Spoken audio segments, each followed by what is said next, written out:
Okay, in this tutorial, we're going to take a quick little look at the general settings, kind of like the under the hood settings of Gmail. So over in the gear, you want to go down to settings, and in those settings, you'll see many basic stuff like language, phone numbers, maximum page size. I'm not going to really focus on everything here.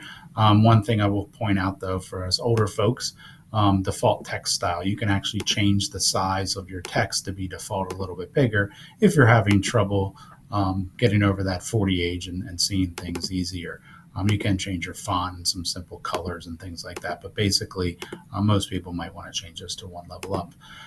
Conversation view, we'll talk about this in another session or another tutorial.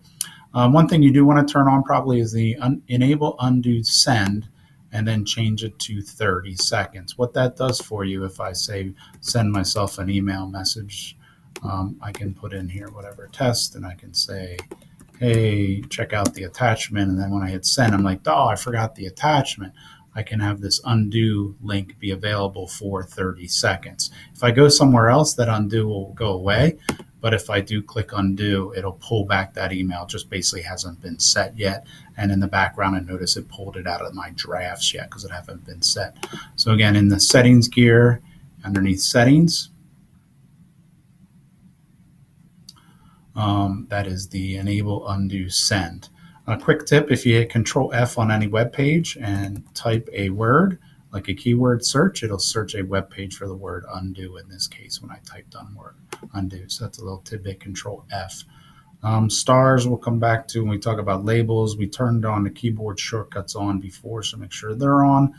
And down here is your signature. So this will not come over from Outlook. You'll have to put in your new signature to be put onto every email you send out.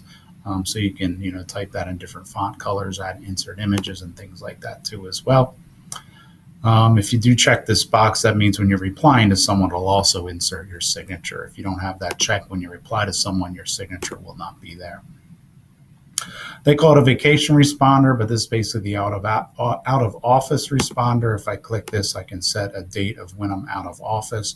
I'll just leave it for today and turn it on June 8th. One thing that people don't like is there's no time to say be out from 8 to 11 and it turns off at 11. If you need that functionality, what workaround we suggest is I'll be out of the office today from 8 to 11 a.m. And then you can put the rest of your message in here.